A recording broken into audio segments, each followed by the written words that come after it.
Turn to Senator Booker, the chair of the Judiciary Subcommittee on Criminal Justice and Counterterrorism, for an opening statement. Mr. Chairman, I thank you for the opportunity to speak for a brief time at the top of this hearing. I would like to submit my formal opening remarks for the record. I want to share with my colleagues, there's guiding principles to this country where we aspire to the highest ideals of humanity. It's what our Constitution is based upon by our founding fathers who sought to make our nation one that best evidenced the ideals not just of humanity but of divine providence. There is from the Abrahamic faiths, there's an ideal come from Micah, what do you want, O Lord, from your people, which is to do justice, to love mercy, and to walk humbly. This is one of those areas of law where we have created this disparity that to me violate those highest ideals in a way that I can't identify as great as this in other areas. I have had the privilege in my life of living in different types of communities. I lived and grew up in a wealthy community where my family was the only black family there. In communities of wealth and privilege, I saw drug use and know lots of people who were violating our laws. I've lived for the last 20 years in a low-income black and brown community, and I see the same human frailties. But the consequences for those lawbreakers is very different.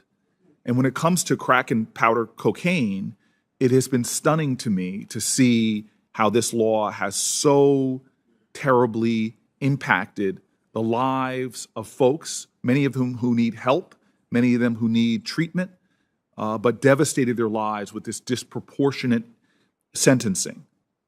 I'm trying to live up to those ideals of humility. I've listened very closely to all of the arguments that have been against changing this, and I've been quite satisfied by the data. And I appreciate Chairman Grassley talking about the concerns, because both sides of the aisle share the same concern: public safety, public safety. All the data that I can find that from objective sources gives no credence or validity to some of the concerns that I hear most often. For example, in 2014, the Sentencing Commission, looking at the retroactive reduction in crack cocaine guidelines, found that retroactive sentence reductions did not result in higher recidivism rates. The data is very clear.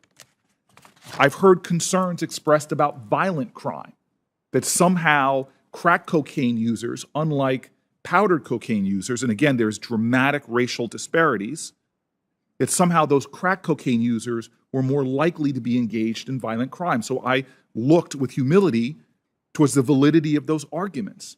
And objective sources say time and time again, that is not the case.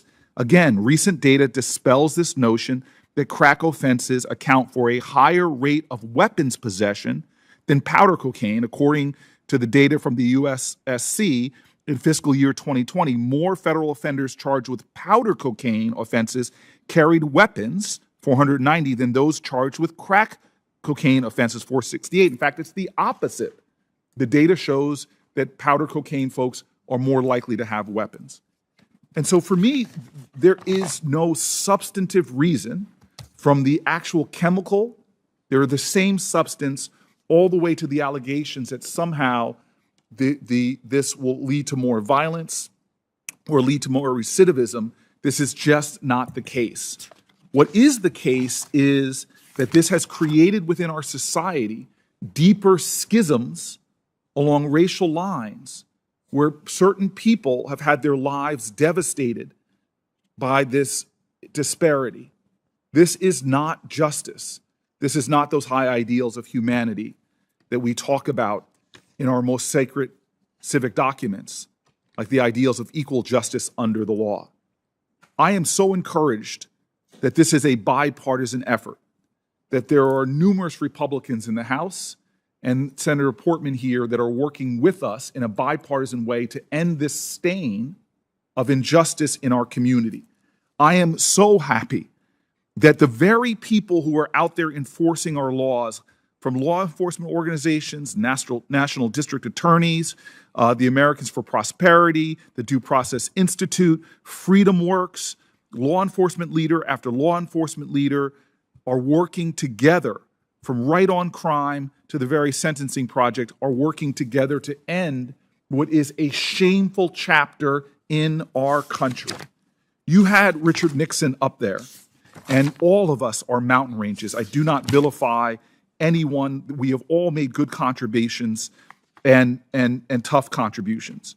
But, you know, I want to end with these words by Ehrlichman that really were at the beginnings of the war on drugs, that sought to prey upon our prejudices to somehow deal with Black communities different than others.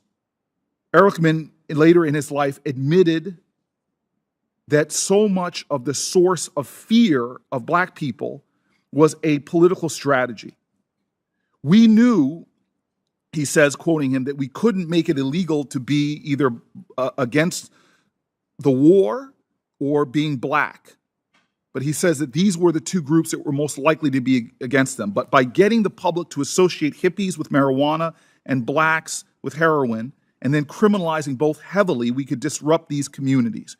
We could arrest their leaders, raid their homes, break up their meetings, and vilify them night after night on the evening news. Did we know we were lying about the drugs? Of course we did.